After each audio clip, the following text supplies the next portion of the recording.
الحمد لله رب العالمين، والصلاة والسلام على خير خلق الله محمد وعلى آله وأصحابه الكرام وتابعيهم بإحسان إلى يوم الدين. ربنا أرنا الحق حقا وارزقنا اتباعه، وأرنا الباطل باطلا وارزقنا اجتنابه. ربنا آتنا في الدنيا حسنة وفي الآخرة حسنة وقنا عذاب النار. عزيزانم، پیغمبری خوا صلی الله عليه وآله وسلم هەندێک جار دوعای ئەکرد و فووی ئەکرد بەسەر نەخۆشێکە. ئەمری پێکردوین کە شەوان پێش خەوتن فوو بکەینە دەستمان و قولەکان بخوێنین، قل هو الله، قل أعوذ برب الفلق، قل أعوذ برب الناس، دەست بێنین بە لاشەی خۆمانە. بابەتێک هەیە نەفەسی ئینسان بەشی باشی هەیە و بەشی خراپ. هەر ئینسانێ پاک بێ و ڕاست بێ لەگەڵ خوایە و زمانی ئەهلی قورئان بێ، نەفەسێکی پاکی هەیە. کەسی شڕیر و خراپیش نەفەسی پیسی هەیە. تەنانەت خوای گەورە لە قورئانە کە باسی ساحرەکان ئەکا ومن شر النفاثات في العقد، خوا پەنامان بە لە شەڕی ئەوانەی کە فوو ئەکەن بە گرێیە، واتە نەفەسی ئەوانیش نەفەسێکی پیس و خراپ. لە چاویشا بە هەمان شێواز چاوی پڕبەرەکەت و خەیر و جوانی هەیە، چاوی پیسیش هەیە. قووەتێکی معنەوی ڕۆحی لە ئینسانە هەیە. ئەم قووەتە هەنێ جار بە باری باش و هەنێ جار بە باری خراپە ئینسان بەکاری ئێهێن. ئینسانەکە چەندێک کەلیماتی جوان، ئەلفاظی جوان، ئاياتی قورئان، حەدیثی پێغەمبەریان صلی الله عليه وآله وسلم تەئسیری لێ بکە، هەندێک جار چاوی بەزەیی تەئسیر لە بەرامبەرەکەتەکە، چاوی ڕقوکینە تەئسیر لە بەرامبەرەکەتەکە. حەسادەت بابەتێکی نەفسیە کە لە معنای ئینسانەوە تەئسیر لە ڕۆحی لە مادەی ئینسانەکە. هەر یەکێک لە ئێمە ئەزانین لە نێوان مادە و معنای ئینسانە پەیوەندی بە قووەت هەیە. جاری وهەیە کەسێک مەسەلەن پیازێک لەتەکرێت لە پەنایە، ئەم لەتی نەکردو بەڵام فرمێزێک بە چاوێتە خوارەوە. لیمۆیەک لە دوورەوە لەتەکرێت ئەو دەمی ئاوەکە بەبێ ئەوەی لە لیمۆکەشی خواردبێ. ئەمە پەیوەندی مادەیە لەگەڵ معنایە تەئسیرەکە، و هەندێک جاریش معنا تەئسیر لەسەر مادەی ئینسانەکە. بۆیە ئەبینی جاری وهەیە لە علم النەفسە ئەڵێت کە کەسێک مەسەلەن تەمەڵە، ئەگەر هەر بەخۆی بڵێ ئازام وردە وای لێ ئازا ئەبێ. یان جاری وهەیە دایکێک کە قەناعەتی ئاوایە. ئیبن القەیم ڕەزا و ڕەحمەتی خوای لێبێ ئەفەرمێ ئایا قورئان خوێندن بەسەر مناڵێکە بەسەر کەسێکە تەئسیرەکەی هی کەسەکەیە یا هی ئەو کەسەیە کە بەسەریە ئەخوێنرێ یا هی ئاەتەکانی قورئان؟ ئەفەرمێ هی هەرسێکیانە. ئەگەر چی هەندێک ڕەئیش هەیە تەنها مجرد خودی قورئان خۆی کافریش بخوێنێت تەئسیراتی خۆی ئەبێ. بەڵام چۆن تۆیەک ئەنێژی پێویستی بە کێڵانەوە بە زەوی باشە و تۆوی چاکە، ئەمە تۆوەکە تۆوی چاکە کە قورئانە. بەڵام کێ ئەینێژێ چ فەلاحێکی ماهر و کام زەوی بۆ ڕەخساندووە. ئەفەرمێ باشە خۆ زەوی مناڵ نەڕەخساوە، مناڵ چوزانێ مەسەلەن ئاعتیقادی وابێ کە ئەم قورئانە شیفای ئەدا. ئەفەرمێ ئاعتیقادی دایک ڕاستە خۆ تەئسیر ئەکا لە مناڵەکە، ئەوەندە تەئسیری دایکەکە قەناعەتی وابێ شیفای بۆیە بەم چەند ئاەتەی قورئان شیفای بۆ دێ. ئەمڕۆ لە خزمەتانە ئەمەوێ باسی ئەو شتەکەم پێغەمبەری خوا صلی الله عليه وآله وسلم ئەفەرمێ العین حق، چاو ڕاستە، حەقیقەتە، تەئسیری هەیە. ئەفەرمێ تدخل الرجل القبر، جاری وە پیاوێک چاو ئەیخاتە ناو گۆڕەوە، والجمل القدر، وشترێک ئەخاتە ناو منجەڵەوە. واتە چاو کاریگەری و تەئسیراتی هەیە. نەفەسی پیس، دڵی بچووک، حەسادەت تیرێکە لە بەرامبەر ئەیتەقێنەوە بەرامبەرەکەی و لێ ئەدا. ئێمەی ئیماندار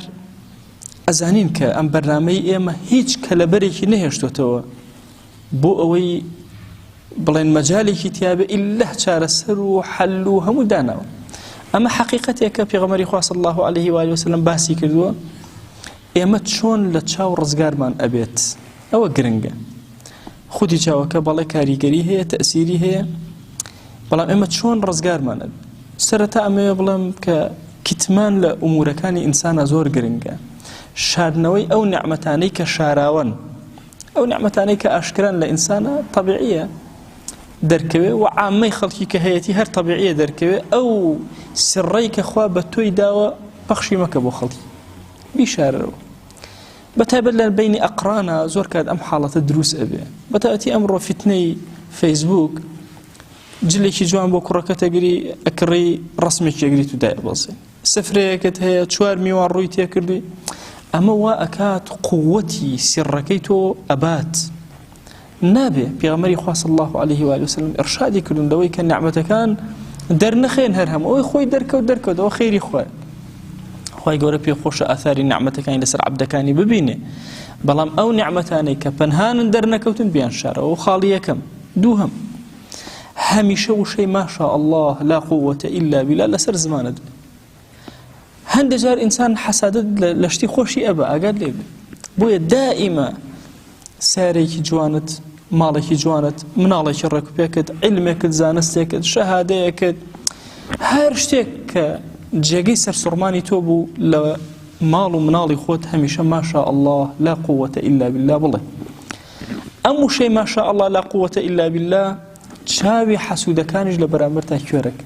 تأثیری چاو نامێنە لە کاتی وتنی ماشاء اللهە لەکوێ ئەم وشە بەکار هات حەسادەت و چاو تأثیری نامێنە دووهەمین دانە هەمیشە سەڵەوات لەسەر پێغەمبەری خوا صلی الله عليه و آله وسلم بدە هەر نعمەتێکت بینی سەڵەوات لەسەر ئەو بدە و دوعای خێر بکە طبعا ئیمامی شەوکانی قسەیەکی زۆر عەظیمی هەیە لە تحفة الذاکرین ئەفەرمێ ئینسان بەلاهی یعنی دڵی هیچ ئاگای لێ نەبێ سەڵەوات بدە خوا لێی گیراک سبحان الله بەس سەڵەوات بدە ئەفەرمێ هەندێک ئەذکار هەیە ئەگەر دڵت ئاگات لێ نەبێ خوا لێت قبوڵ ناکە بەڵام مەسەلەی سەڵەوات تایبەتمەندی خۆی هەیە هیچ سەڵەواتێک نییە عەبدێک لە عەبدەکان بیڵێ ئیلا خوا قبوڵی کرد یعنی ئەو دوعایی تۆ کە لە ژیانتە هەمیشە قبوڵە بریتە لە سەڵەوات ئیمامی شەوکانی ئەفەرمێ دەمادام سەڵەوات قبوڵە هەمیشە سەڵەوات بدە و لە بینی سەڵەواتەکانە دوعاکە مادام ئەم هەموو سەڵەواتە بە قبوڵی بڕوە دوعاکەی تۆش بە قبوڵی بەرزەبێتەوە بۆ لای خوا گیان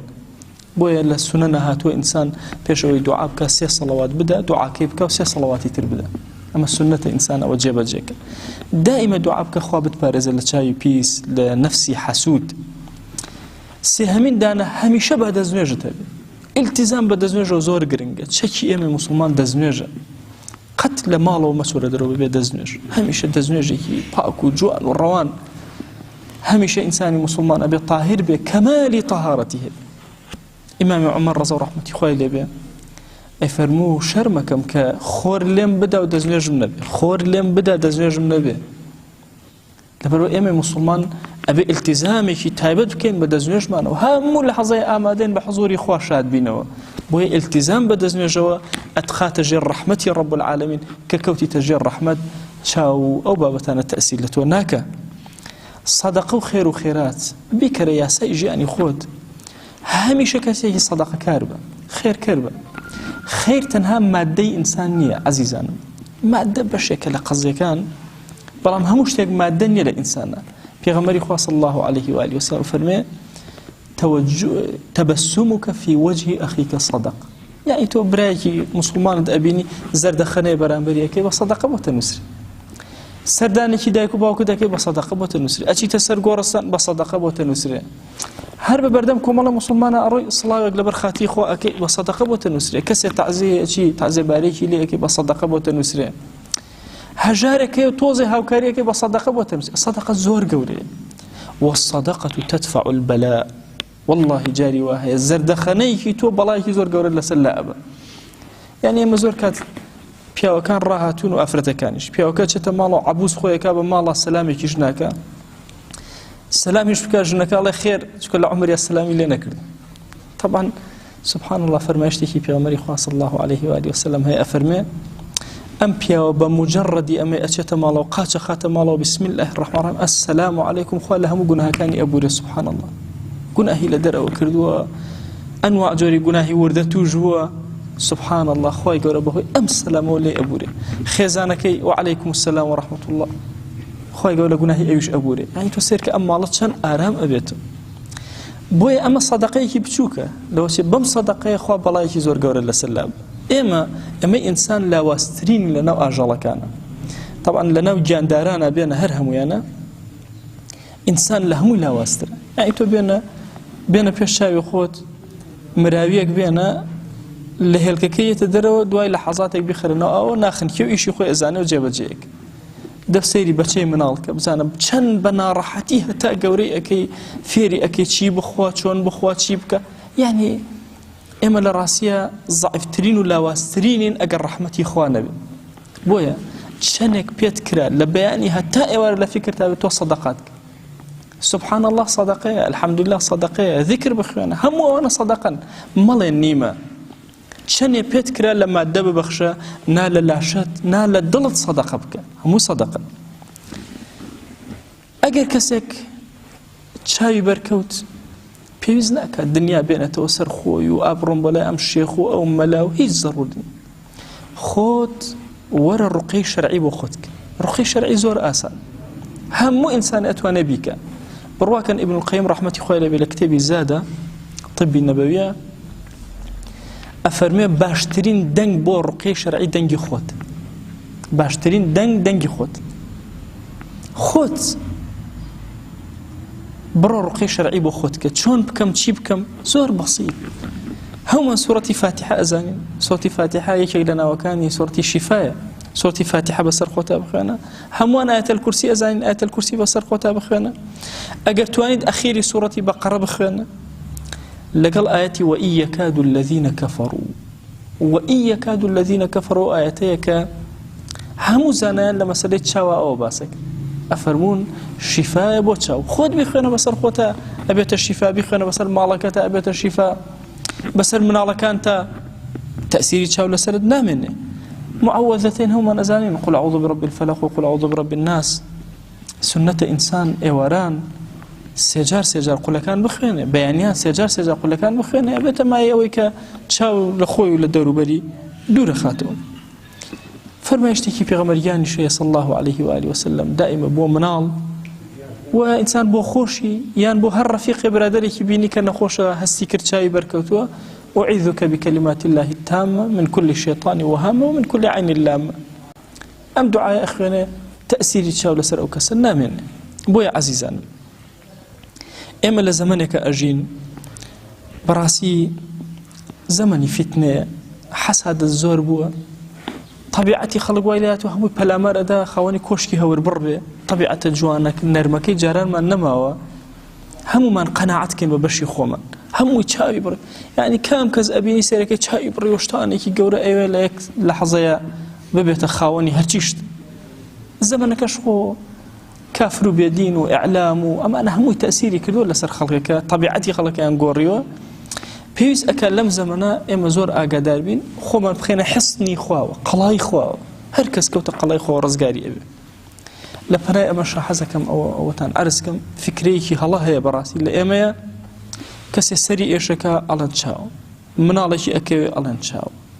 قاتي أشياء ألان تشاو يعني حرشي لي بقومي سبحان الله ألان أرى والله تشاو ليدا أو قضية جوهانية يعني إما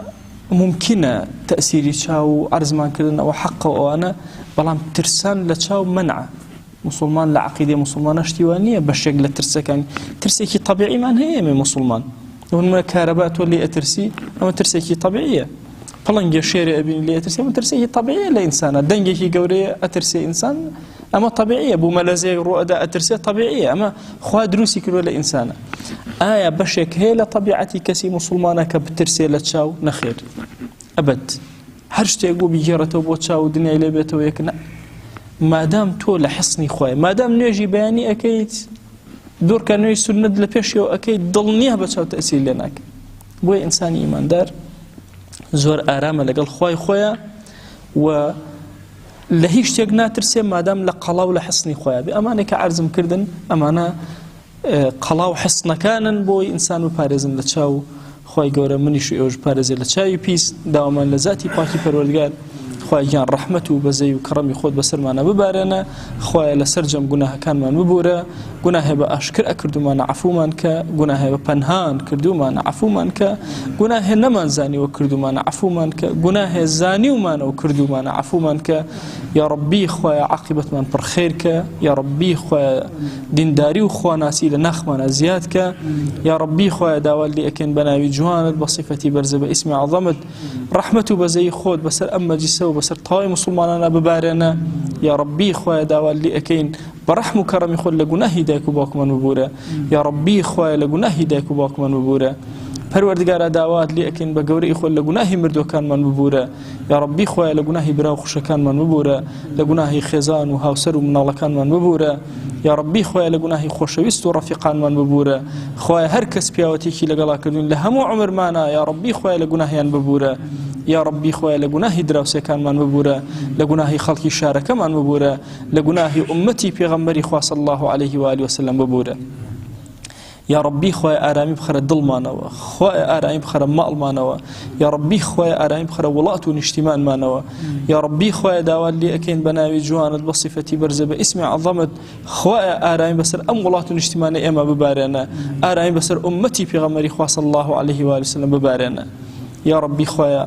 ئێمەی گوناهباری خەجاڵەت بار لەم ڕۆژی ڕەمەزانە بە زمانی بە ڕۆژەوە هانەمان بۆ لای تۆ هێناوە دەستی زەلیلی بۆ تۆ بەرزەکەینەوە خوایە گرفتەکانمان چارەسەرکە خوایە ئەومان بێحاڵ و ماڵە ماڵداری کە یا ڕەبی خوایە گەنج و شەوابەکانمان ماڵدار کە یا ڕەبی خوایە ئەومان بێ مناڵە مناڵی پێ عەتاکە خوایە ئەومان مناڵی هەیە خوایە مناڵەکانی ساڵحکە خوایە ئەومان کەم ڕزقی حەڵاڵی زیادکە یا ڕەبی خوایە ئەومان قەرزارەقەی سەرشانی سووکە یا ڕەبی پەروەردگارە داوات لێ ئەکەین ئەومان نەخۆشە شیفای بۆ بنێرە یا ڕەبی خوایە ئەومان نەخۆشە شیفای بۆ بنێرە تایبەت ئەو نەخۆشانەی داوایان لێ کردوین یا ڕەبی خوایە شیفایان بۆ بنێرە یا ڕەبی خوایە داوات لێ ئەکەین بە گەورەی خۆت بە کەڕەمی خۆت بە ڕەحمەتی خۆت ڕەحمەت و بەزەی بەسەرمانە ببارێنەوە ئەم دوعایەمان قبول کە